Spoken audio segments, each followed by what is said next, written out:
Good afternoon, everybody. It's Marianne Cavanaugh speaking. I'm the Director of Sales for the Canadian Division of TSL Marketing. I'm so happy that you could attend our webcast this afternoon. We're going to be discussing how the Canadian anti-spam law will change the way you do business in Canada. We organized this session because this law affects all of us. As the fully integrated marketing firm for many of you here today, we felt the webcast would be a great way to educate you and to also help you plan and execute your future marketing campaigns. So should any of you require any assistance or advice, TSL Marketing would be happy to help you. Throughout the session, we invite you to send us your questions so we may answer as many as possible during the question and answer period at the end. And without further delay, allow me to introduce our first guest speaker, Andre Leduc from Industry Canada. He's one of the two lawyers that actually wrote the legislation. Andre, thank you very much for helping us out this afternoon. Well, hi, everybody. It'll take me about 35 minutes to go through my presentation, and then the CRTC will take over with theirs. They also need about 35 minutes, and then we'll stay on the line a little while and answer some questions. Next slide, Marianne. So we have to put up a disclaimer that basically says the views expressed today are those of Industry Canada and are not necessarily those of the CRTC, the Competition Bureau, the Office of the Privacy Commissioner, and they're not intended to be relied upon for the purpose of compliance under Canada's anti-spam legislation. So basically, I'm just here to tell you what's in the law and what your obligations may be. The interpretive side will be done a little bit more by the CRTC. Next slide. So to that end, my focus is going to be on kind of a higher level overview with reference to 2 of the 6 new violations. So there are 6 new violations. I'll focus in on 2, the sending of commercial electronic messages and the installation of software. The CRTC will have, you'll see some overlap, but the CRTC goes into a little bit more depth in terms of their analysis and interpretation of some of the concepts. And they're doing so with a view of being transparent and predictable in terms of their enforcement. Next slide. So as I mentioned, I'm going to focus in on the definition of commercial electronic message, what are the requirements when sending. Oh, sorry, next slide, please, Marianne. What you need to focus on when sending, what are the obligations when sending, the ID and unsubscribe requirements, the various forms of consent. There's quite a list of exceptions and exemptions, some of which appear in the law, the rest of them are in the regulations. 2 special cases, garnering consent on behalf of yet-to-be-determined or unknown third parties, and acting on third-party referrals. And lastly, coming into force, we'll touch on that, what you need to do to get ready, the questions you should be asking yourself, and coming into force of the commercial electronic messaging sections, as well as most of the Act occurs on July 1st, 2014. Next slide. So what is a commercial electronic message? A CEM is a message whose purpose it is to engage or encourage participation in a commercial activity. And basically what we're really getting at is if you look under subsection 1 sub 2 in the legislation itself, it talks about advertising, marketing, promoting a product, good, or service, promoting an individual who is engaging in the offerings of product, good, or service, or actually offering for sale a product, good, or service. So if you engage in those activities, it's a CEM. You can see where we're trying to draw the line. If you are clearly not engaging in those activities, it's likely not a CEM. It's worth noting that CASL does not apply to anything that is a non-commercial activity. So that's the line that we draw. And because of the rules regarding the Do Not Call list under the Telecommunications Act, CASL doesn't apply to live voice, facsimile, or auto-recorded voice, also known as robocalls. And lastly, there's an exemption for broadcast messaging, but it also doesn't apply to things like tweets and posts, anything that you would publish onto a web page. It won't apply to that, but it will apply to the sending of messages in a kind of a one-to-one or one-to-many format over those networks where you're actually sending it to the person's inbox on Facebook, on LinkedIn, or Twitter. So in social media, it will apply to those platforms. The other thing that's worth noting is with reference to the Competition Act, you can't have false or misleading representation, so it applies across the board there. You can't be false or misleading in a commercial representation in the online environment going forward. Next slide. So we talked a little bit about the Twitter, LinkedIn, and Facebook example. What is an electronic address? It's an email account, a telephone account, an instant messaging account, could be a social media account, or any similar account that people sign up for, and it's an address that they would share with other people. When you send to that address, you're required, and you're sending a commercial electronic message, you're required to have consent to send one of those messages. Next slide. So what form must be included? What are the form requirements to be included in each CEM? One, you have to clearly identify yourself. So we don't make any reference to the size of font, et cetera, et cetera. It's got to be clear and conspicuous. It can't be in white on white font. It can't be in 2 font down at the bottom. It's got to be clear. You have to identify yourself with both a physical address and at least an electronic address that can receive messages. So in some cases, when we send out marketing messaging, the email address that's being used to send can't be responded to. It doesn't receive messaging. That would not count as an electronic address in terms of identifying yourself. You have to provide a method where the recipient can readily contact you. So this is part and parcel with having the electronic address. They have to be able to contact the person from whom they're receiving the message. And you also have to provide a functional unsubscribe mechanism. It must be functional for 60 days after the message is sent.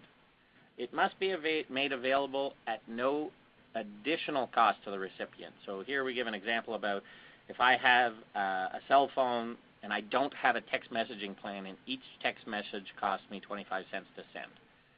Well, if I want to unsubscribe from text messaging, marketing messages over text message, it's going to cost me the 25 cents to send the text message that I want to unsubscribe from further marketing messages. That's not contemplated by this. You can't charge somebody money to unsubscribe from future commercial electronic messaging. I know it sounds a little odd, but we just wanted to be sure that it's made available to the person at no additional cost. It must be also made available by the same means unless those same means aren't practicable. What this means is, for example, you've got a text message, you're limited by the number of characters you can send in a text message. You get 140 to 160 characters that you can use to send a CEM over SMS or text messaging. It might be less practicable for you to have the electronic address identification, the physical address identification, and the unsubscribe mechanism built into the message you're trying to send. So in these circumstances, you could put in a shortened link, a bit.ly into the message or a hyperlink into the message. And when I click on it, it's going to take me to the website where you will have the ID function or the ID requirements met and how to unsubscribe from future text messaging. As I already mentioned, you have to include an electronic address or a web link. Some people think it's both. It's one or the other. The minimum is to have one in every message.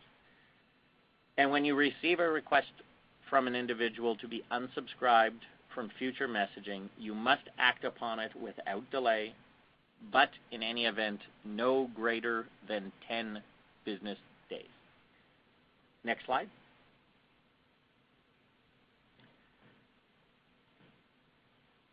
So the next question you have to ask yourself is, do I have consent to send a commercial electronic message? And there are 2 forms of consent under CASL. There's express consent and there are implied consents. In terms of express consent, did the recipient take action to say, yes, I am prepared to receive commercial electronic messaging from your organization or your business? In terms of express consent, the individual has to take some action. They have to opt in. You can't do it by default. Okay, they have to click into the box, or they have to input their email address or their electronic address into a field that is accompanied by a statement that says, do you wish to receive commercial electronic messaging from our organization? So they have to act. They're required to have some action. If you do get this, express consent has no time limitation on it. You have express consent to continue to send commercial electronic messaging until the person unsubscribes. In terms of implied consent, there are 4 forms. Under Section 1010 of the Act are the various forms of existing business relationships. In its simplest form, you've had a previous transaction or a contract with the individual to whom you're sending messages. Normally, it's 24 months. However, if they have made an inquiry, you have 6 months of implied consent to follow up on the inquiry. In terms of non-business relationships, these are really applied for not-for-profits, charities, athletic associations, religious groups, etc. And again, normally it is 24 months of implied consent to contact these individuals. However, there are again circumstances where it's limited to 6 months. Then under Sections 10(9), B, and C, there are addresses that have been disclosed to you, i.e. an example is I went to a trade show, I gave you my business card. You would then have implied consent to send. Or I have conspicuously published my electronic address on a website. There are 2 caveats to disclosure and conspicuous publication. And conspicuous publication can be in a trade magazine, a website, etc. But there are 2 caveats.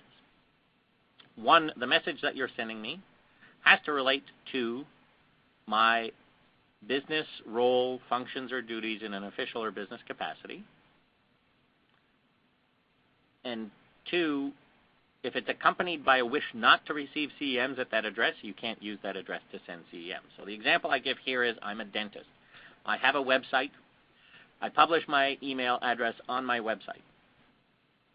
This would permit normally folks like Shoppers Drug Mart, Crest, Colgate, Oral-B to send me their offerings as long as it relates to the dental profession. However, if I accompany with the publication of my electronic address on my website a message that says, this email address is for the sole use of my clients to change their appointments with me, I do not wish to receive commercial electronic messaging at this address, you cannot use that address to send commercial electronic messaging. Next slide.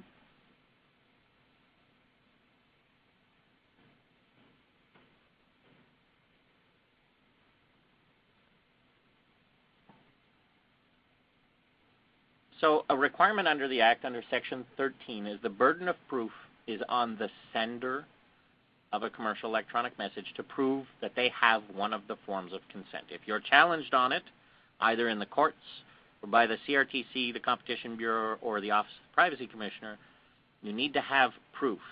Now people are saying, what constitutes proof? It's legal proof. So it should be enough to satisfy the courts or the CRTC, the enforcement agencies, that you have consent to send that commercial electronic message. After July 1st, you're going to need to track how you're obtaining consents and keep a record of them. Yes, you can get both oral and written consents, but the burden of proof is on you. So if somebody comes into your store and you're collecting oral consents at the checkout counter, probably best to have a record of the time, date, possibly the name of the cashier, whether or not that person transacted or not, etc., so that you have proof that you collected the oral consent. It's also worth noting that a message sent to seek consent to send commercial electronic message has been deemed to itself being a commercial electronic message for the purposes of CASL. Next slide.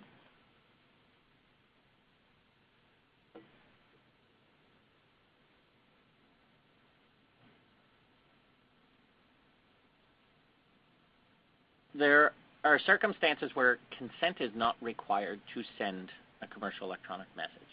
These appear in Section 6 sub 6 of the Act, and these are with regards to quotes or estimates in response to a request, messages that facilitate, complete, or confirm transactions, messages that provide warranty, recall, safety, or security information, messages that provide information about the ongoing use or ongoing purchase, the ongoing subscription, membership, account, loans, etc., employment relationships, retirement plans, benefit plans, or if the message actually delivers the product, good, or service itself. It is worth noting here that in the case of ongoing subscriptions, memberships, accounts, the 24-month period from which you can imply consent as a result of this existing business relationship, the 24-month period starts at the end of the subscription or membership period. So if I subscribe to a magazine for a period of 3 years, that magazine has an opportunity to contact me using the implied consent mechanism under CASL the 2 years after the end of the 3-year subscription period to try to get me to renew my subscription to their magazine. Next slide.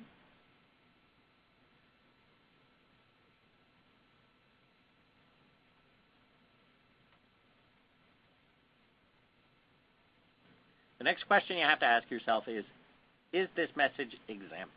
Or is the message I'm about to send exempt? There are a number of exemptions that appear both in the law and in the Electronic Commerce Protection Regulations. Now, the Act, Canada's anti-spam legislation, does not apply wholesale to messages that are sent between individuals that are deemed to have a personal relationship or a family relationship. Now, a personal relationship is basically a reasonable person test. Would a reasonable person conclude that two individuals have a personal relationship if they take into consideration a number of relevant factors like, do they share the same interests, how often do they talk, do they meet each other on a regular basis, and these people have to have had voluntary two-way communications previously. If you satisfy all of those factors, and the CRTC will go into more detail about how they're going to interpret this, but if you satisfy those factors, it's really about anybody with whom you have a close personal relationship. The Act does not apply. Moreover, the Act also doesn't apply to messages sent between family members if those family members are related by marriage, common law, or any legal parent-child relationship. And again, the people have had two-way voluntary communications. We get a lot of questions about, well, what about first cousins, siblings, etc.? And because they're not necessarily falling into family relationship, we would say C, personal relationship. And it's pretty hard to imagine a scenario where you would have family members that are close enough to be family, but that wouldn't fall under the definition of personal relationship. Next slide. Now, the Electronic Commerce Protection Regulations also provided a number of exemptions as a result of the 3-year period of consultation that we went through on the regulations between the coming into the passage, the royal assent of CASL, which occurred in December of 2010, and the final publication of the regulations this past December. These include, and CASL again, wholesale does not apply to messages that are sent within a business or between businesses where there is an ongoing relationship. Note the difference here. It's not an existing business relationship. It is an ongoing relationship. So you can send messages within or between firms as long as the message, again, relates to the person's business roles, functions, or duties in official or business capacity, or it relates to the relationship between the two organizations. Also worth noting here is that it's organization and not necessarily business. So two registered charities that have an ongoing relationship can send messages back and forth without having CASL apply. Another thing that's worth noting is there is the concept within CASL that speaks to the authorized user of an email account and the owner of an email account. So I myself work at Industry Canada. I have an email address that is my name at ic.gc.ca. Now, I am the authorized user of this email account. However, Industry Canada is the owner of my email address. Either party can consent to receiving messages. So Industry Canada can consent for me to receive messages from any organization it sees fit Otherwise, I can provide that consent. Also exempt from CASL are messages sent in response to a request for information. So under Section 6.5 sub C, messages that are sent as an inquiry or a request for information are exempt. But it was just kind of a drafting oversight. We forgot to exclude the responses to those requests. An example of this would be I send Johnson & Johnson an email about what are the ingredients in a specific shampoo, for example. They can respond to me, including a CEM, to say, here are the ingredients, and if you'd like to purchase it, go to these stores, or you can purchase it online at this link. That would constitute a commercial electronic message, but it's exempt because I requested that information from that company directly. The next two are what I describe as new exemptions. So these appeared only in the latest round of regulation and hadn't appeared prior to that. And these are messages sent on closed messaging systems. And there are two forms. The first form is messages sent over a proprietary system. And this is really designed for things like when you do your online banking. Banks and financial institutions will likely not, I won't say wholesale, but they don't send emails or commercial electronic messaging directly to Canadians because they want to differentiate themselves from phishing emails that are just trying to lure individuals into providing their personal or financial information. So what they've done in response to this is when you do your online banking, there's a messaging portal on their website where one, it's only the bank who can send me messages to this portal. And the CRTC will go into some detail, but it can't be a two-way messaging system. So I have to know that it's the bank, but it's not a two-way messaging platform. The bank only deposits messages into that messaging system. So that's what constitutes a proprietary system. The other form of closed messaging systems are, as an example, BlackBerry Messenger. So if you look at the screen, the person's profile is always on top of the screen. Now, if I can click on the portal and the ID and unsubscribe requirements are met on the interface, they're readily available there, I do not have to include the ID and unsubscribe in every commercial electronic message sent on that platform. So those are the two forms of closed messaging systems. I hope that's clear for everybody. Number 5 here is commercial electronic messages that are sent to a foreign jurisdiction listed in Schedule 1 of the Electronic Commerce Protection Regulations. It's about 120 countries listed there. And that message has to comply with the law of the foreign jurisdiction. And if it does, you do not have to comply with the requirements under Canada's Anti Spam legislation. 2 caveats here. The country doesn't appear on the list. You have to comply with Canada's Anti Spam legislation. And if your message is found to be non-compliant in the foreign jurisdiction, Canada's Anti Spam law will apply. The last 2 here are also new. Messages sent by registered charities solely for the purpose of raising funds for the charity, and messages sent by political candidates or organizations for soliciting political contributions. So no one organization, no type of entity is completely exempt from the law. These are specific activities that people engage in. Those are the types of things that we exempt from the law. Next slide.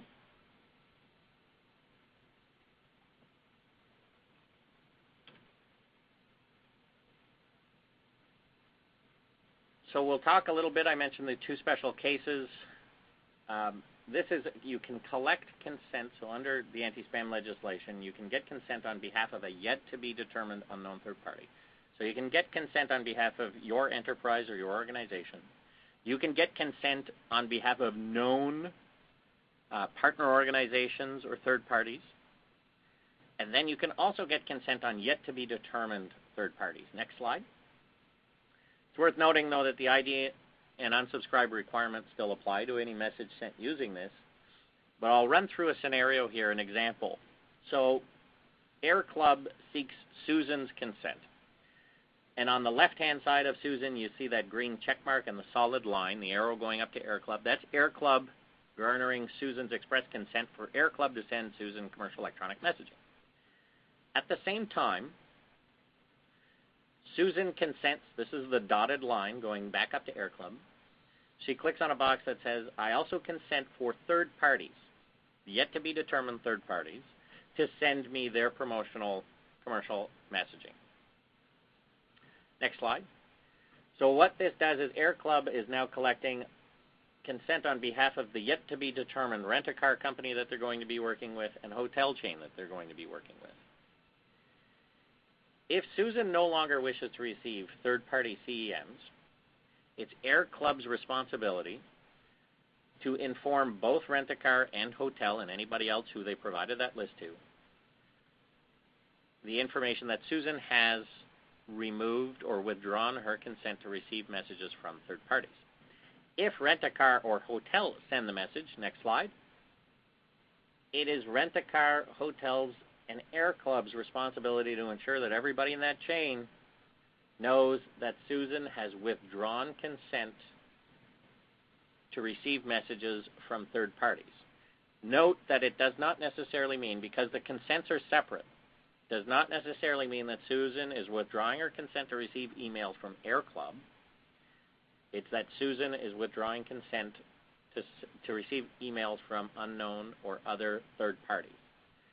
So the idea here is that you can garner these consents, but you remain responsible, i.e. liable for the consent along the chain of the companies that are using it. So everybody in this chain could be held liable should they contravene the act. So if 10,000 people unsubscribe either via Air Club or Rent-A-Car and the hotel chain sends out using that third-party consent, they have now violated Canada's anti-spam legislation 10,000 times, and those are significant penalties that can come alongside that. Now, this isn't the normal scenario. Normally what would happen is that Air Club would manage the unsubscribe mechanism so that they keep the list up to date. And as Rent-A-Car or hotel or whomever else goes to use the list to send commercial electronic messaging, Air Club can ensure that this messaging list is kept up to date. So that's it for unknown third parties. Next slide. We'll talk next about acting upon third-party referrals. So this also appears in the Electronic Commerce Protection Regulations, and it's allowance to act upon a referral when somebody is referring an organization or an enterprise or an individual to a prospective client. Next slide. You are limited to the sending of one commercial electronic message, and you have to name by full or ordinary name the person who provided the referral. So in the scenario here you see on screen, the person in the green sweater, let's call her Susan again, must have an existing business, non-business, personal, or family relationship with both the prospective or potential client and the agent or sender or business that is going to send the commercial electronic message. If Susan in green refers the agent to potential client in the blue shirt, let's call him Bill, the agent or sender gets to send that single commercial electronic message and must refer to Susan by full name.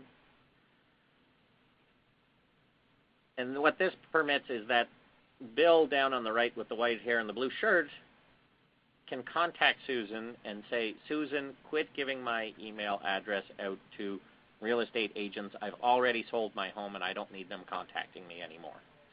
So it's kind of got a built-in safety mechanism, but it does allow for professional direct sellers, insurance brokers, bankers, real estate agents, etc. to act upon referrals. Remember, it's limited to the sending of a single commercial electronic message, and you have to name the referrer by full or ordinary name. Next slide. So that basically gives you kind of a brief, high-level A to Z in terms of the commercial electronic messaging mechanisms and violations under CASL. Note that coming into force is July 1st. So you will need to be able to show you have one of the forms of consent, express or implied, when sending the message, and ensure that you have the proper identification and you meet the unsubscribe mechanism requirements. There is an additional transitional provision built into CASL under Section 66, and it states that if you have had at any point in history prior to July 1st, 2014, an existing business or an existing non-business relationship with an individual, and you have used that relationship to at least send one commercial electronic message previously, you have that individual's implied consent to send messages until July 1st, 2017, or until they unsubscribe from messaging from you. So that is the grandfather clause, so to speak. Next slide.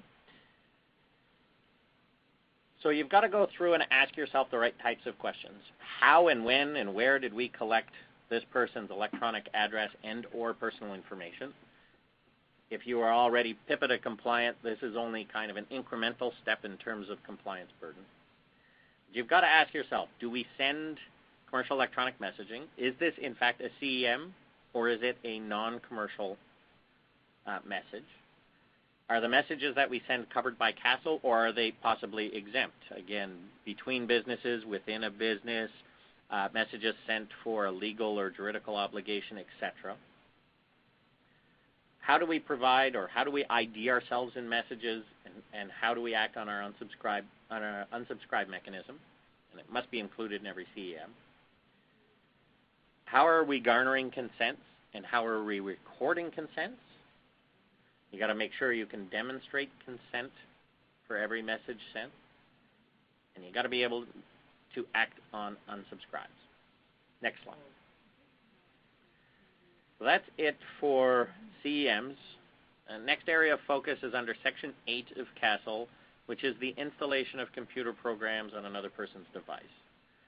We'll go through the requirements for consent, the special cases, which is basically the deemed consent provisions, and coming into force, which differs from most of Canada's anti-spam legislation. Section 8 only comes into force on January 15th, 2015. Next slide.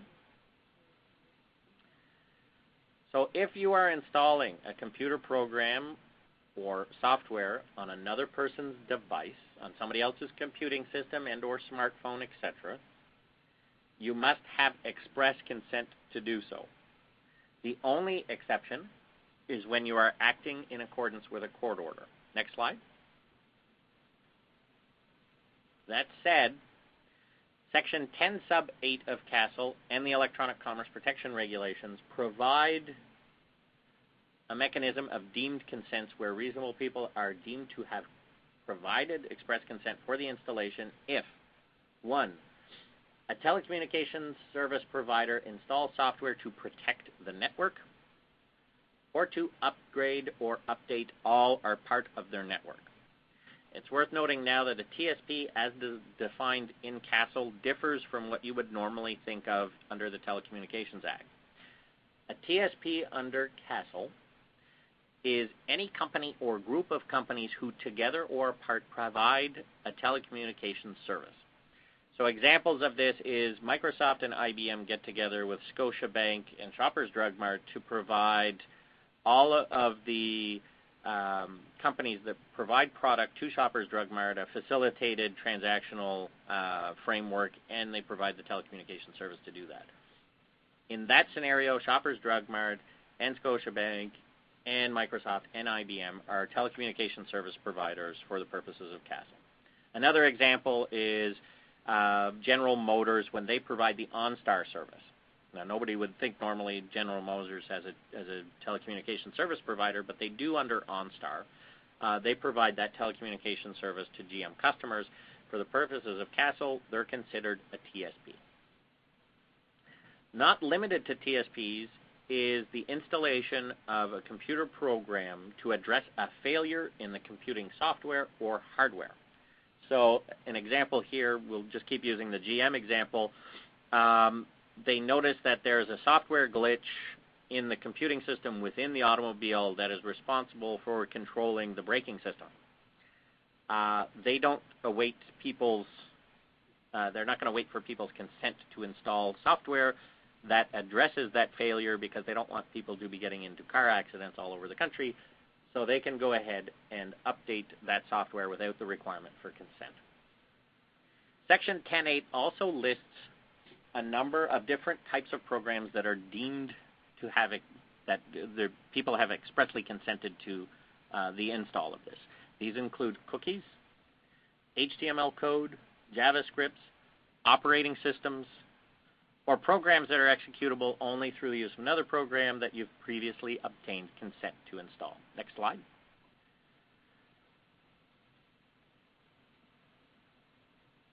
Now, Section 10 sub 5 of the Act lists the types of functionality in a program that are deemed to be a little bit more intrusive. So 10 sub 5 says, if the program collects personal information, interferes with the owner's ability to control their device, changes the settings or preferences without the owner's knowledge or consent, interferes with data, preventing the owner from accessing it, causes the device to communicate with another without the knowledge of the owner, or installs software that can be activated by a third party, you have to, separate and apart from the End Usage Legal Agreement, or EULA, make the customer or the person to whom is going to get the software installation, you have to make them aware, and you have to get their express consent separate and apart from the other consents to install a program that's going to do any of these things. So the example I give here is, let's say a donut shop has an app that you install on your smartphone. And basically the only thing that the app does when you first install it is it gives you the locations and the hours of operation of all your favorite donut shops. Then the donut shop is going to send out an upgrade or an update to the software on your phone. And it's going to turn on the GPS of your smartphone so that whenever you get within 200 meters of the donut shop, they're going to send you a promotional text message letting you know that if you go in the next 15 minutes, you get your coffee for 50% off. Well, if they didn't ask for your consent and they're going to start collecting your GPS data, people would wonder, how are they collecting this information? So the idea here is that they have to make the person aware and get their consent, and it's got to be clear and conspicuous, the functionality of the program when it's going to start doing these activities which have been deemed to be a little bit more intrusive in terms of the person's use of their device. Next slide.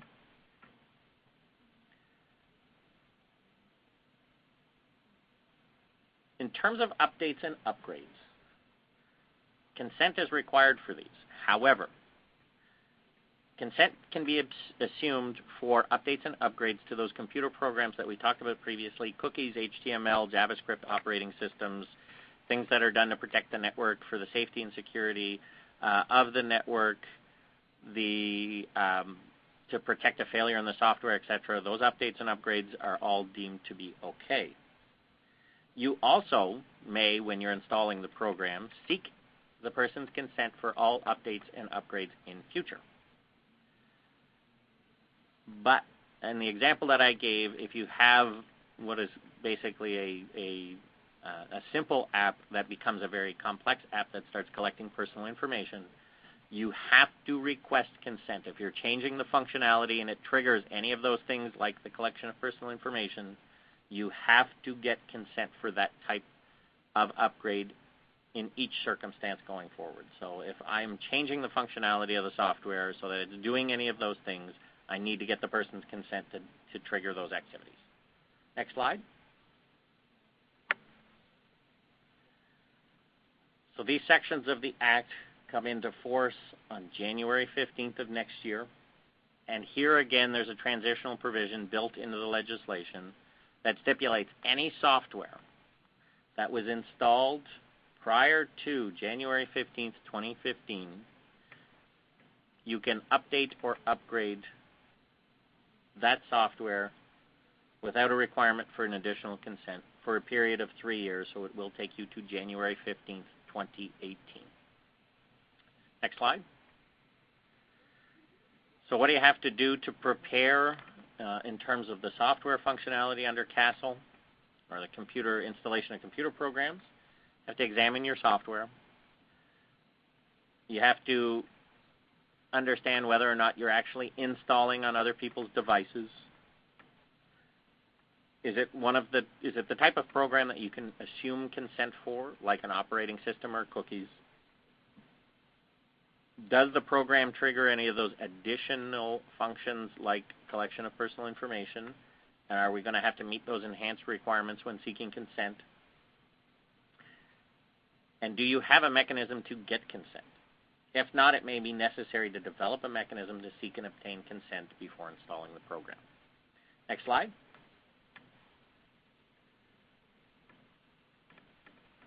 As of July 1st, you'll be able to report and complain about these violations and about spam to what we call a spam reporting center. It's going to act as an evidentiary database for the 3 enforcement agencies.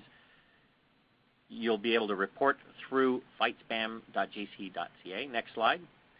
Also at that website, you can sign up and give us consent for us to send you our newsletter, which will update you when we, Industry Canada, or the CRTC update or provide any additional guidance materials about Canada's anti-spam legislation. Next slide.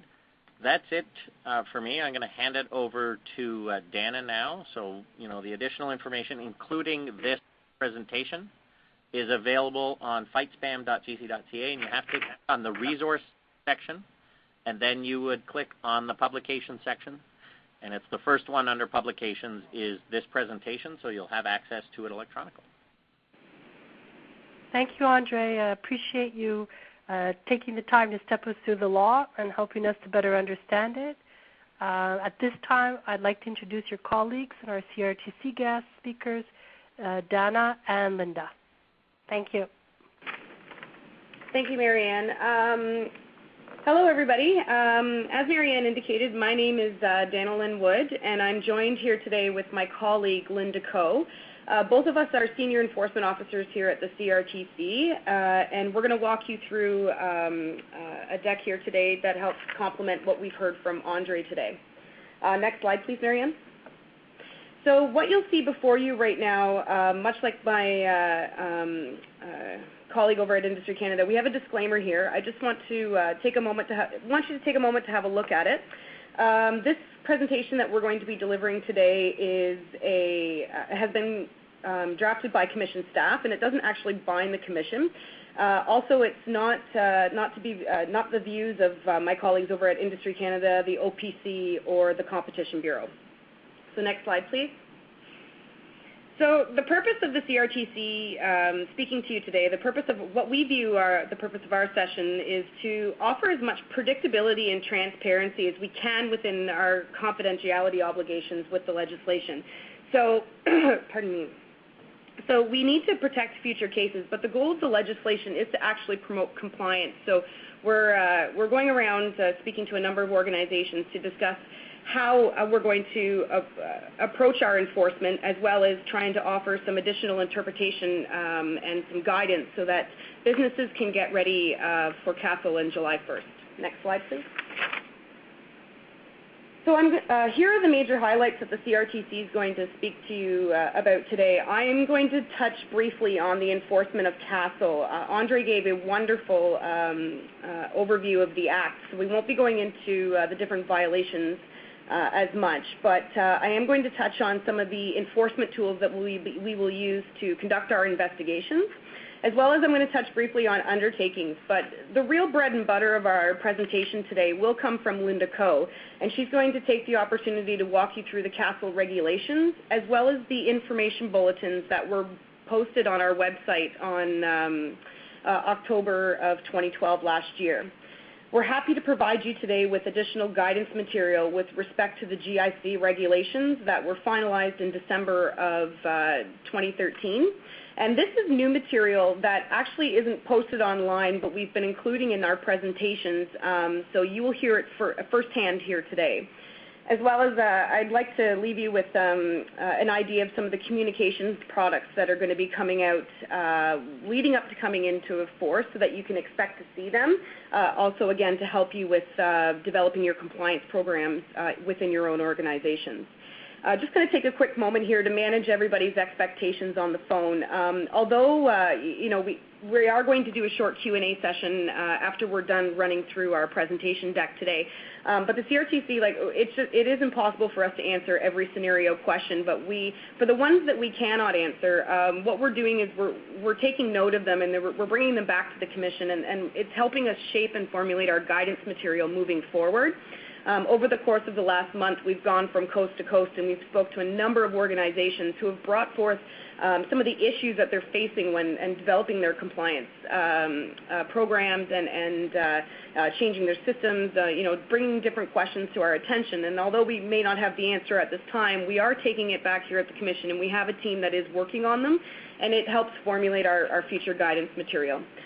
So, and not only that, after you've had an opportunity to digest what Andre, myself, and Linda have spoken to you about today, if you have further questions, you're more than welcome to submit them through our client services if we cannot get to them today. I understand for Marianne there's a number of organizations that are on the phone, and that's wonderful, but understanding we can't get to all questions today, this is another avenue for you to submit them. Okay, next slide, Marianne, please. So you should be looking at a slide right now that's an overview of CASL, and it sort of lays out the new legislative roles for the enforcement agencies. As you are aware, and from what Andre's presentation showed, there are 3 enforcement agencies that are responsible for enforcing CASL. So, of course, there's the CRTC who's speaking to you today, the Competition Bureau, and the Office of the Privacy Commissioner. Now, the CRTC does have the lion's share of the role of enforcing CASL. However, there are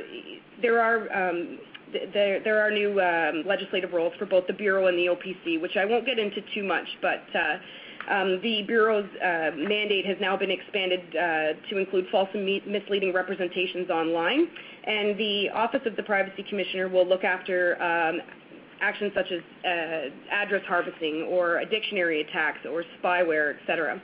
But more information on their mandates can be found at their respective websites, or like Andre had said, you can go to fightspam.gc.ca to learn more about their roles. So the CRTC is responsible for enforcing sections 6 through 8, which is the sending of commercial electronic messages, which Andre spoke to you a lot about today, the ultra-transmission data within the course of commercial activity, which is section 7, or also known as network rerouting, and section 8, which is the installation of computer program within the course of commercial activity without consent. So one thing I do like to point out, though, is that the goal of each of these provisions is to capture, like, for example, the sending of commercial electronic messages without consent. The goal of that is to actually capture, its intent is to capture spam, as well as network rerouting for Section 7 and activities such as botnets and malware, where we see the most egregious material with respect to, you know, some of the enforcement. So, next slide, please, Marianne. So recently we've been working with our sister agencies at the Competition Bureau and the OPC, and we've entered into a memorandum of understanding between the 3 agencies, laying out a framework of how we're going to coordinate our cases, the treatment of information, so it'll help preserve evidence for our investigations. Because as you can appreciate, you know, one piece of spam message, for example, could result in violations with respect to what the OPC is responsible for, the Bureau, or the CRTC. So if I can give an example of this, if we decide to pursue a case where we have violations with respect to consent, once we get down the road and we are doing our investigation and we are looking into the content and the complete content of the message, we might actually find that there is traces of false and misleading advertising online. So that will have implications for our sister enforcement agency at the Bureau, and we will take joint effort on those cases. So this agreement was entered into just in late January, and it's posted online on all of our agency sites for you to have a look at, as well as there is a link on fightspam.gc.ca. great for dinner parties. Next slide, please, Marianne. So as discussed, there are new violations with the legislation. So CASL received royal assent on December 15th of 2010, and as Andre indicated, the Governor and Council regulations were final in December of 2013, giving us a coming into force date of July 1st. So as discussed, the legislation gives us has new violations that are attached to it, as well as there are administrative monetary penalties for the CRTC. There is a provision in the legislation for domestic and international cooperation, which I'll discuss, just very, very, very minor, and as well as the extended liability, or the following of the money, is like we call it, or the piercing of the corporate veil. As Andre discussed, there is a spam reporting center that's housed here at the CRTC. This is also going to allow Canadians to submit spam and complaints of other electronic threats that they're receiving, and it will help us with developing our investigations, and it will also help us support our investigations. Now, this spam reporting center is going to be accessible by all three agencies, even though it is still housed here at the CRTC. It will be available, the information in there, for the Office of the Privacy Commissioner as well as the Competition Bureau. Now, as well, I'll let Andre answer most questions on this, but there is a private right of action that's attached to the legislation, and if you have any questions on that, Andre will be happy to help you with them. Okay, next slide, please. So, in front of you, you'll have a wonderful diagram of a high-level view of what our enforcement process is going to look like at the CRTC. So, as discussed, if you look on the right-hand side, we've got what we're calling the Spam Reporting Center. And as I said, we're going to accept complaints not only from businesses but consumers. We've got some data feeds that are set up currently right now, and we are receiving spam messages and other electronic threats from some of the ISPs that are in the country to upwards about 50,000 per day at this time. So it's helping us develop trends, see what kind of egregious material is out there at this time, and moving forward, the information that we receive within the Spam Reporting Center, as discussed, will help us shape our investigations and help us support it's like an evidentiary database. As well, we're going to set up something within the Spam Reporting Center that's referred to as a honeypot or honeypots. And for some of you that don't know what a honeypot is, it's basically a computer system that's set up on the internet, and what it does is it attracts, it's like a spam trap, and it attracts spam and hackers. And it's usually a mail server to set up, and it appears to be an open relay, so it captures some of the material that's moving back and forth on the internet, and we use it to analyze and support some of our cases that we might be doing. So as I discussed, there is something in the domestic and international cooperation within the legislation. It allows the CRTC or the compliance and enforcement sector to enter into memorandums of understandings or various agreements with our international law enforcement partners. As you can appreciate, spam and other electronic threats is a global issue, and it doesn't just stop at the border. So we will be entering in those information sharing agreements with our counterparts in other countries in order to be able to enforce CASL effectively. So moving on, just to show that the CRTC, the Competition Bureau, and the OPC will all have access to the Spam Reporting Center database. But what will happen here at the CRTC is we'll triage the information that we'll receive, and we have a number of tools at our disposal that we can use to pursue complaints that we receive or other trends that we receive. So we can our investigators can actually enter into an investigation. We can go into a joint action with one of the other enforcement agencies, whether it's we've brought the case to it's been brought to our attention or we found the case. We have the opportunity to issue warnings to businesses if we found that there's been violations of the Act. We can send alerts to Canadians if we see that there's a certain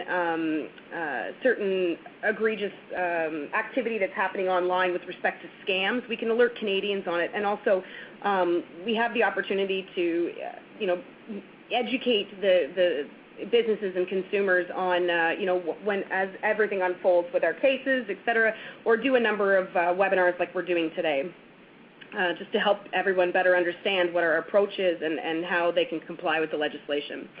So as a result from a number of these tool choices, we can actually issue a notice of violation against organizations or individuals that have been in violation of the Act. We can enter into an injunction with the individuals. We can also discuss with them a negotiated settlement if it's been brought to your attention and you'd like to come in and speak with us. And also, businesses and organizations that have violated the Act can actually enter into an undertaking now before or after a notice of violation has been issued by the CRTC.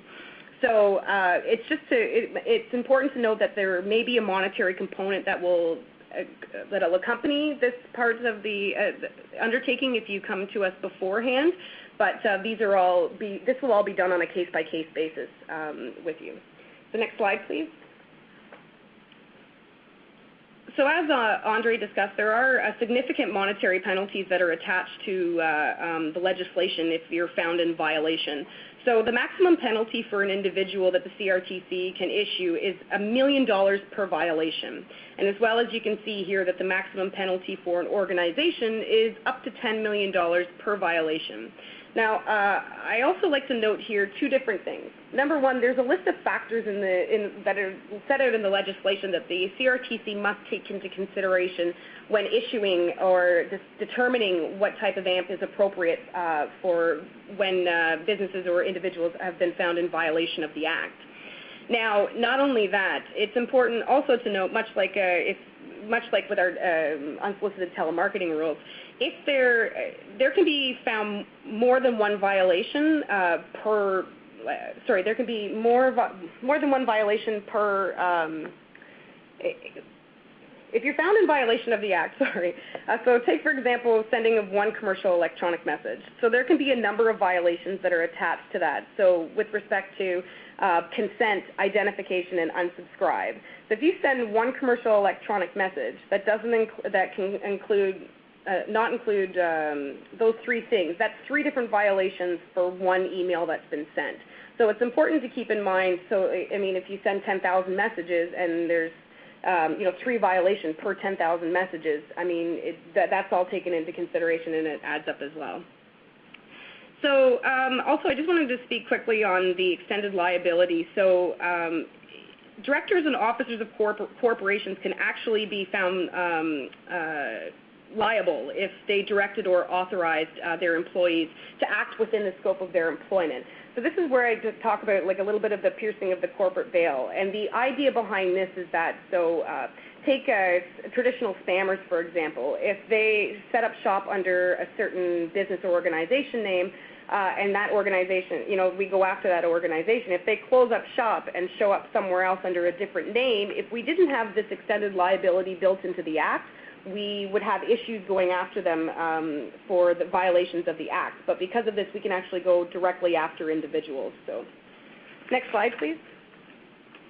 Now, quickly, I'm just going to talk about the compliance continuum and how we picture it here in the Compliance and Enforcement Unit here at the CRTC. So it's done in a circular fashion for a reason.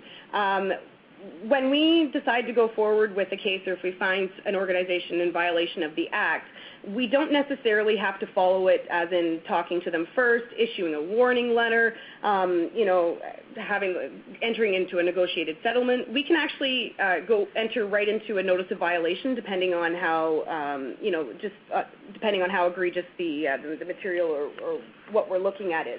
So we don't actually have to come to businesses or organizations or individuals with ongoing cases that we have. But on the other hand, it also gives us the opportunity to, talk to people or if we see some specific trends in a sector. So let's just use the health sector, for example. If we're getting a number of complaints from the health sector and we see that we need to promote education and talk to them about how they can comply with the legislation, we can actually, we can do that. We can go to them and speak to them and let them know that we're receiving these types of complaints and offer to help them with some of their compliance, with their compliance program. So, next slide, please. So as discussed, we do have limited resources. So you'll see that we're taking very much a partnership approach. And in the middle, you'll see the CRTC here, but this can stand true for the Bureau or the OPC. So it's just to give everybody an idea that we are all working together in order to effectively enforce this legislation. So as discussed, we're already working with email service providers as well as internet service providers with respect to data feeds. We're talking to some of our counterparts internationally just to set up some agreements so that we're able to cross-border enforce. We're talking to non-for-profit organizations such as Spam House and Digital Crimes Consortium, the MCFTA, et cetera, and mail service providers such as Google, Hotmail, Yahoo, and Facebook in order to make sure that we have everything good to go for July 1st and that we'll be able to enforce effectively. So next slide, please. Just quickly, just so everybody understands what success is with respect to what the CRTC is going to be looking at. So, I mean, for a number of years, there's a reputable organization that tracks top 20 or top 10 number one countries that are looked at as spam havens. And Canada is sometimes on that list, and we'd actually like to get off that list. That would be seen as success for us. As well as we'd like industry to look at adopting best practices, like just understanding the requirements under the legislation, coming up with best practices for a level playing field for everybody, as well as a reduction in consumer loss for, in a reduction, if we're able to stop some of this egregious activity online, we should be able to see a reduction in consumer loss with respect to scams, et cetera. So next slide, please. So I'm going to pass it over to Linda at this time, who's going to walk you through the CASL regulations. Linda? Thanks, Dana. All right, please turn to the next slide. So on slide 14, as you know, there are two types of regulations tied to the main act. The first is the Governor and Council regulations that Industry Canada came out with in December 2013. And the second is the CRTC regulations. Now, both sets were published in the Canada Gazette for a 60-day comment period. The CRTC regulations were finalized in March 2012. Next slide. Now, in terms of the CRTC regulations, we have set out more details to provide some clarity as to what is provided for in the Act. So Regulation 2 speaks to information to be included in CEMs. For example, saying that you have to have your name of the business or the person and the sender if you're sending on behalf of someone else, and a mailing address plus one other contact detail information. And Regulation 3 talks more about the form of the CEM, about having the unsubscribe being set out clearly and prominently and being readily performed. Regulation 4 speaks to the information that's required in a request for consent. And 5 talks about how, in terms of computer programs that perform the kinds of functions specified in the Act, how these types of functionalities must be brought to the attention of the user separate from the information in a request for consent. So we'll go into a little bit more detail when you turn to the next slide. On slide 16, we enter into more detail in the form of the information bulletins. And just so everyone's aware, these information bulletins are guidelines. We outline some examples that, in our view, are compliant. They are not exhaustive. There are definitely other ways that companies may adopt to comply. These are just a few examples here. The information bulletins themselves are not binding on the Commission. And at the end of the day, compliance will be assessed on a case-by-case basis, depending on the specific circumstances in that case. Next slide. So, on slide 17, you can see that there were 2 information bulletins. Here are the names displayed for you and the numbers. So one's 2012 548 and the other one's 549. And if you go to the next slide, you'll see a little bit more information in each of the information bulletins for you. So information to be included in the CEM shows that the senders must be identified, including the affiliates. And also, in terms of what we mean by having the CEM sender's mailing address, where we were saying that it is the valid current street or civic address, post box address, rural route address, or general delivery address. So if people are concerned, if you're a small business, for instance, and you don't want to put your own personal home address, you can have, say, a separate address, like a post box address, for your small business. So it's not necessarily your own personal address. It's just one of the means that we require for people to be able to contact the CEM sender. And again, bear in mind that the methods of contacts that you provide in the CEM must be valid for 60 days after sending that CEM. Next slide, please. Now, in terms of Regulation 3, you see a couple of excerpts of diagram examples from the information bulletin there. And basically, you see what we have there in terms of an example of a compliant unsubscribe mechanism is displayed there, but it is up to the business to provide the level of granularity that they feel is appropriate. So, for example, you see there's a checkbox for unsubscribing from all messages or just the promotional CEM messages. It's up to you how you want to break it down, what level of granularity you want to offer, as long as you have provided the opportunity to unsubscribe from CEM. Next slide, please. In terms of Regulation 4, information included in a request for consent, we want to emphasize the fact of what sought separately means. So that means that any kind of request for consent for any of sections 6, 7, or 8, that's sending CEMs, altering transmission data, or installing computer programs, has to be sat separately from each other. And so that's what we're displaying on the examples there. Okay. Next slide, please. For Regulation 5, we want to point out in this particular example, going from the left side to the right side in the diagram there, you have to, not only does this example show that the functions of the computer program must be brought to the attention of the user separate from any other information in the request consent, you might want to note that the button on the right side in terms of installing the program doesn't become activated until after the user has checked off that they agree to that part of the request for consent in there. The reason for this is because you do require acknowledgement from the person that they understand and agree to the fact that the program performs those types of functionality. Next slide, please. So here on slide 22 here, this one is from our second information bulletin about toggling. Toggling is basically when you switch from one state to another. For example, a simple example is a checkbox toggling it on or off.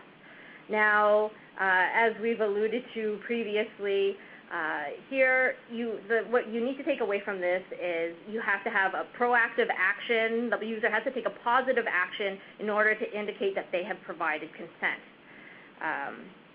So this applies strictly to obtaining express consent from someone.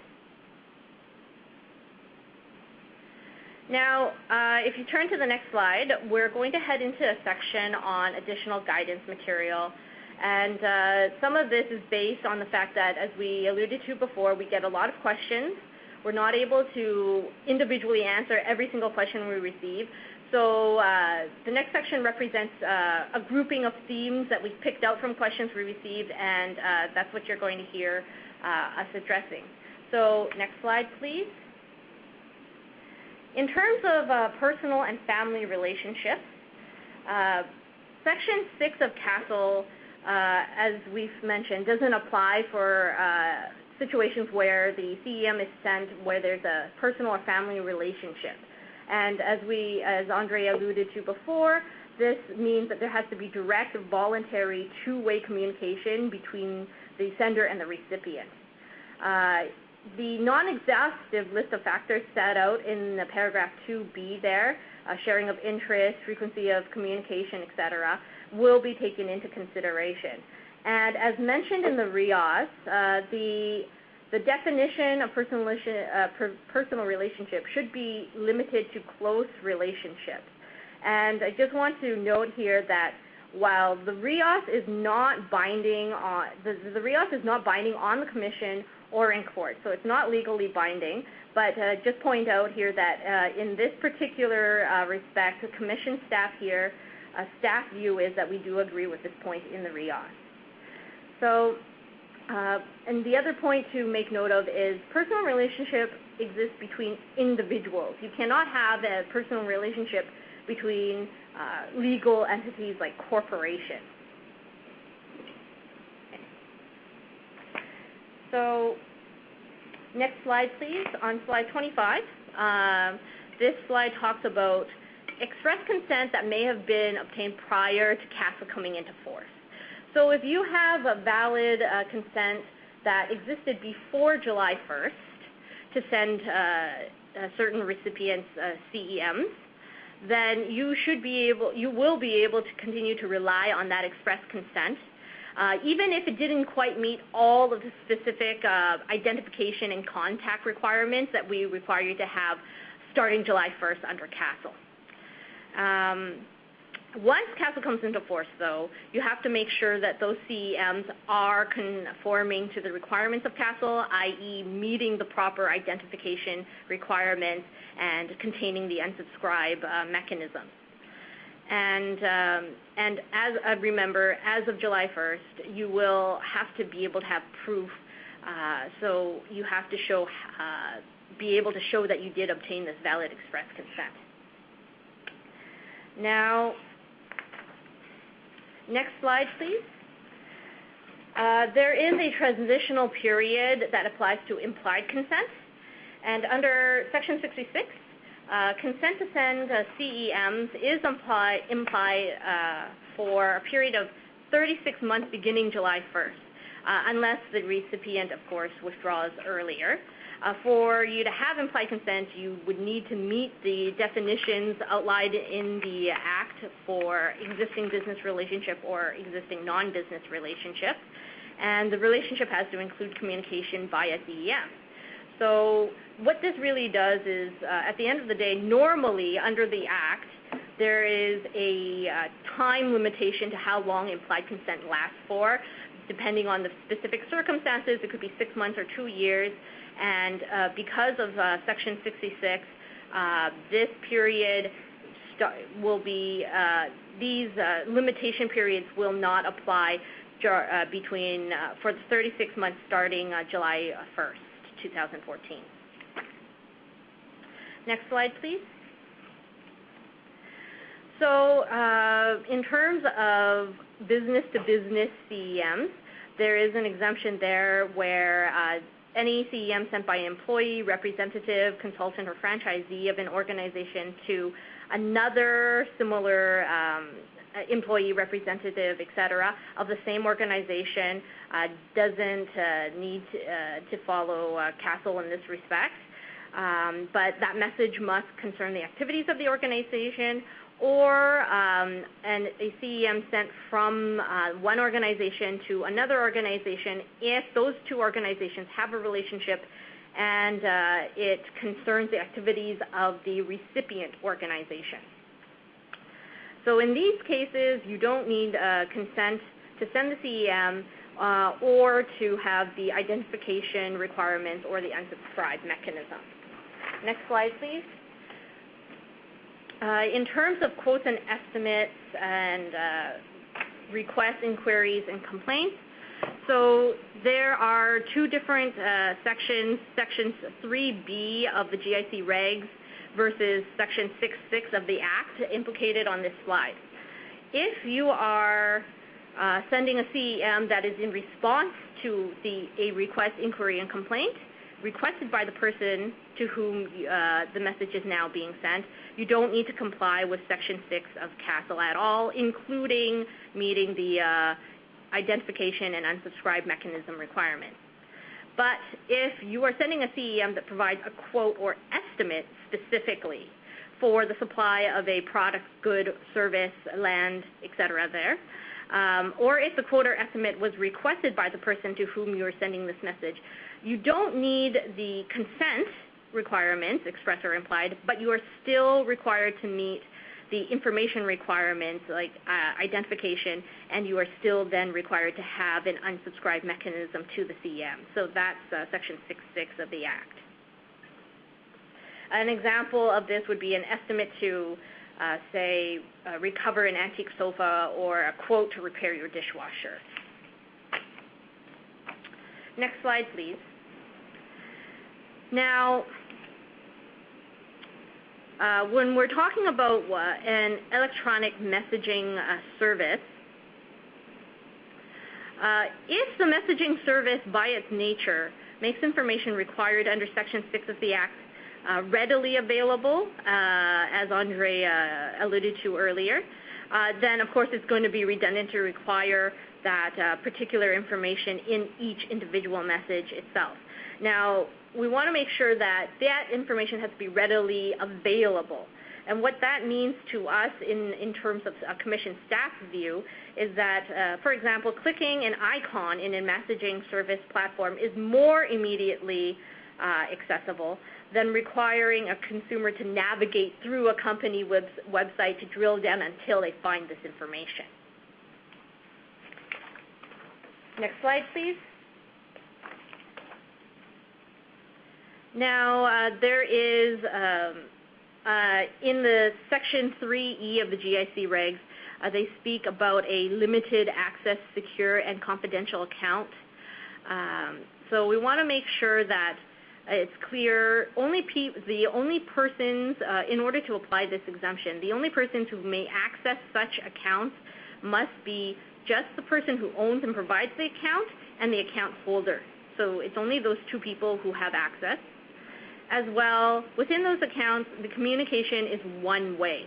So only the person who owns and provides the account can send a message to the account holder. The account holder is unable to send messages back to the account holder. Examples of this are secure portals for financial services, things like online banking websites. Next slide, please. Now, again, Andre has mentioned this, that there is a list of foreign countries in a schedule in the GIC regs. So if that country is listed in that schedule, that means that they have their own anti-spam legislation, which is why in that case there is this exemption existing in the GIC regs. Now, the CEM has to be sent in compliance with the provisions in that foreign law.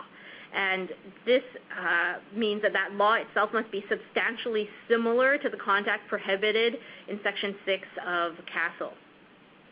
The sender or the person who causes or permits the CEM to be sent has to also reasonably believe that that CEM is going to be accessed in that foreign state listed on Schedule 1.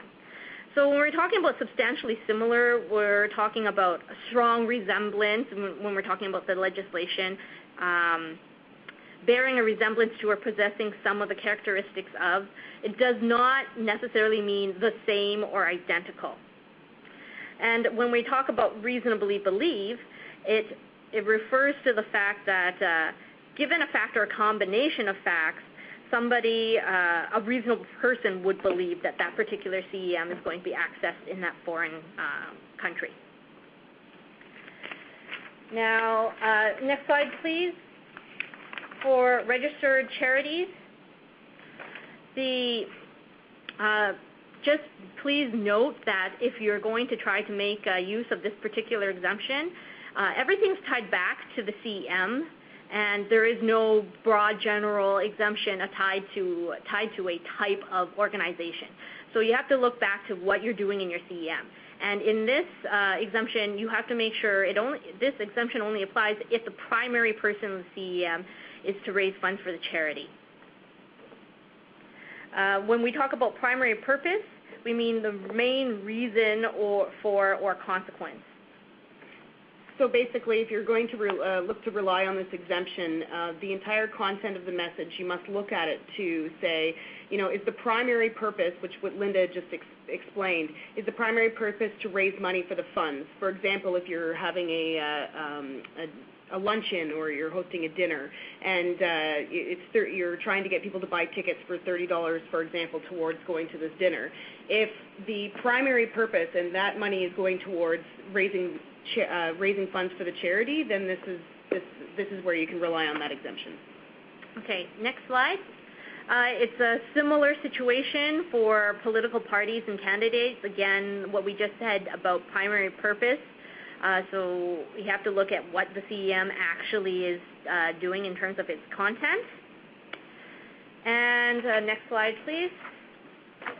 In terms of third-party withdrawals, remember, I just want to point out, just looking at time here, that this only exempts you from consent and only for the first message. So remember that you have to still include the contact and identification information and the unsubscribe mechanism, even if you're making use of this particular exemption. Now, next slide, please. In terms of personal relationships and social media, we want to point out that personal relationship requires the real identity of the individual you say you have this relationship with is known by the other party. So virtual identity or an alias doesn't count. When you come to talking about social media, just because you're sharing the same network, if two people are on Facebook or something, doesn't mean that those two people necessarily have a personal relationship just because somebody decides to friend somebody or just because they're following somebody on Twitter. So generally speaking, that's not sufficient to constitute a personal relationship. Next slide, please. And a few clarifications are on this slide in terms of Section 6 of the GIC regs and how the CRTC interprets some of it.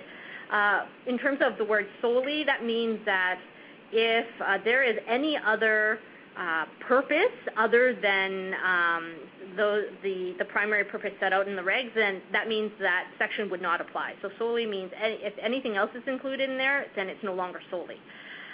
In terms of network, this is a broader definition. It's a different definition than is in the Telecom Act. CASL is much broader.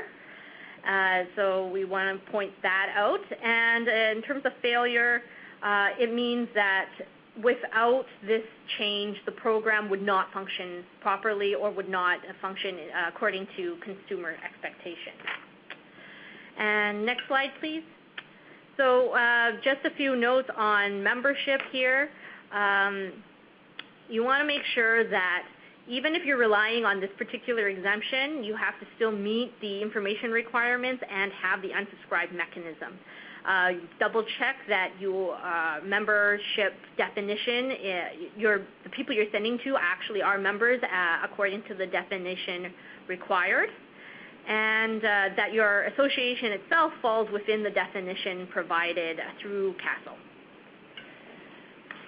All right, and just to wrap up, turn to the next slide, and Dana will just say a final few words. So just to give you, I know it was a lot to ingest today, but hopefully you'll have the slides for future guidance. But just to let you know, we are going across the country at this time, speaking at a number of engagements or conferences. We'll continue to do stuff as in webinars. I'm happy to let you know that we are going to have some information bulletins that should be published before coming into force.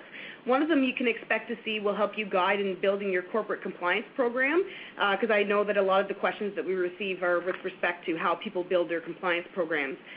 Again, we're going to have staff level guidance up on our CRTC website very shortly in the form of FAQs,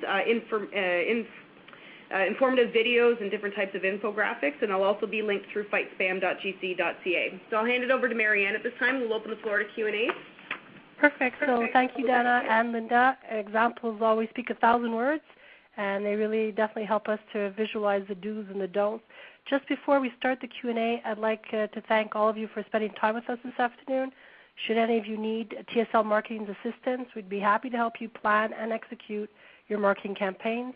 For all the unanswered questions we can't get to today, we're going to send them to the CRTC for them to include in their frequently asked questions section. And on behalf of myself, Jason, and TSL Marketing, just want to thank you and hope to talk with you each individually soon. And I will now pass it back to Andre, Dana, and Linda for the questions. Thank you.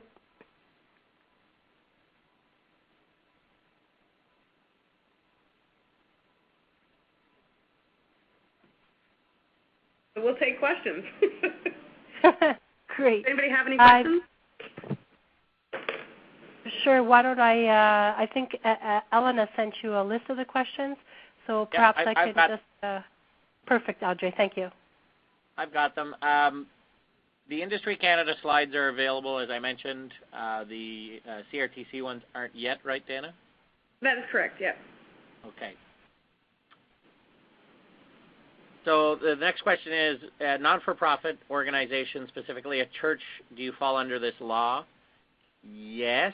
If you're sending a commercial electronic message, the law will apply. There are no enterprises or organizations that have a blanket exemption from the legislation. Yeah, you have to look at... go ahead. From the CRTC's perspective, you have to look at the content of the message as a whole. So if there's like a monetary or financial component that's attached to it, encouraging a commercial activity. So it doesn't matter if you are, a church or a large organization, a TSP, it doesn't matter. The CRTC is not looking at the industry or the organization. We are looking at the message and the content of the message as a whole.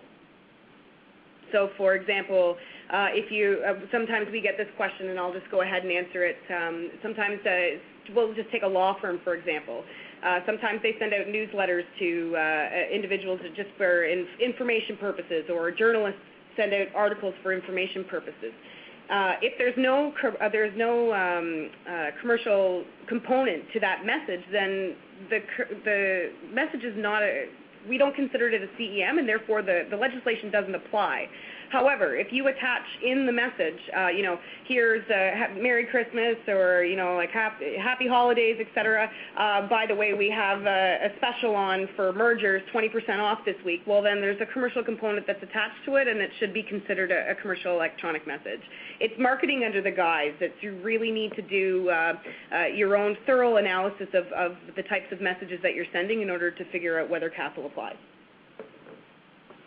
One of the questions that we got regards social, which is if you want to send a message out through LinkedIn or through Twitter, do you have to build an unsubscribe button?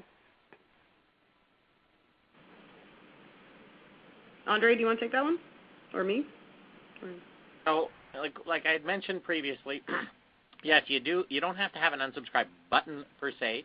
You do have to have an unsubscribe mechanism if you're sending that one-to-one or one-to-many type of message. I'm sending it to that person's electronic address, their name at Twitter type of thing. I'm sending it to their inbox on that social media framework. I have to meet the ID and unsubscribe requirements. But for an unsubscribe, it doesn't have to be a technical solution. It can just be as easy as if you want to unsubscribe from further messages, reply stop. So it can be as simple as that. It just has to be something that you give effect to. Right, and is readily available and performed for the consumer or the individual receiving the message. Another question we had was, if you have a relationship with a contact and you send them your newsletter or you send them an invitation to an event, is the contact in the organization allowed to forward the invitation to everyone else in the organization that could have an interest in the event? Well, I think this would go back to the authorized user. If you're sending it within your organization, do you view it that way as well, Andre?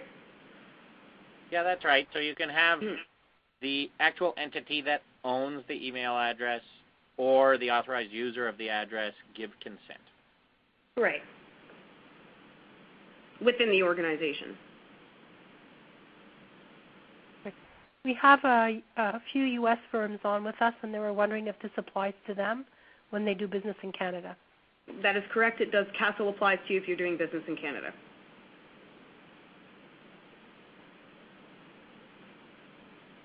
Let me see what we else. We have a few other questions that are streaming in. Sure. If you receive a card at a trade show, is there a time limit for implicit consent to send them information or to get in touch with them? So, no, for disclosure and conspicuous publication, there's no time limitation placed on these under 10.9B and C. So, what you'd want to do, just to cover yourself from a potential situation, is remind people how you got their electronic address. So if I wait a year after the trade show, people will have forgotten by that point that they've given me the business card at that event. So remind them, we got your card at this trade show at the event last year, and it'll just eliminate any chance that these people, if you're sending it to 1,000 people and 900 of them had forgotten that they provided you the business card at the trade show, they're not going to be filing complaints through the Spam Reporting Center. So the best practice is to remind people, but no, there's no time limitation. Okay, sorry, I just received a question that I think that's worth noting. Sorry, this is Dana again. So the CRTC and just received this question saying, regarding consent, is no action considered consent? For example, if we ask, please check here if you would not like to be placed on our email list for products we think you would be interested in. Well, this goes back to how we're saying consent has to be done through a positive action. So if you are forming your question saying that somebody has to do the action in order to not take it, that means you're assuming consent. So basically you cannot assume that consent on the part of the recipient. So you can't say, oh, if you don't do anything, then that means you said yes. That is exactly what the information bulletin says you cannot do. You have to have somebody actively doing something to agree to give consent. And with respect to the third-party referral provision, basically, although that allows you within, as long as you're identifying the person who you received the referral from, et cetera, with what's laid out in the GIC regulations, with respect to consent, if they do not respond to you, that does not give you the opportunity to send them another message. The third-party referral provision is one kick at the can. So the best thing for you to do is to make sure that you have valid express consent when sending commercial electronic messages, and not to send them if you don't. Some of the firms are business partners, and so some are bigger, some are smaller. So the smaller ones are asking if there's a minimum size of an organization before they will be targeted or enforced by the CASL regulation. No, there is not. Anybody who violates the Act can be captured under it. And we can take cases forward for any type of violations under our enforcement mandate with respect to CASL. Yeah, as we pointed out earlier, there are different maximum administrative monetary penalties laid out for individuals versus any other person, such as corporations. So by that virtue, CASL applies to any and everyone, from individuals all the way to corporations. Who send commercial electronic messages or anything else laid out in Section 7 or 8 of the Act.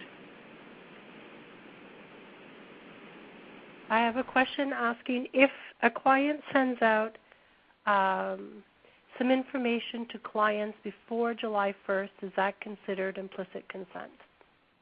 Sorry, if so, can you just explain that a bit further? So are you sending messages, commercial electronic messages, before July 1st?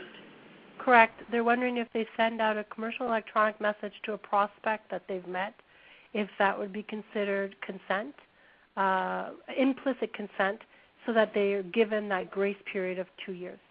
There's a very specific definition for when implied consent applies or does not comply laid out in Section 10 of the Act. So you have to be able to meet the terms of one of those situations laid out in the Act. Just sending out a CEM doesn't mean you necessarily have an existing business or non-business relationship. You have to first be able to meet the definitions as laid out in the Act before you can even claim to have implied consent.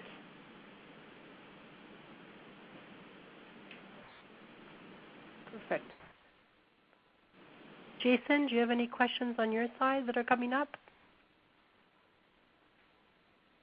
No, I'm good on my side. Thank you. Perfect.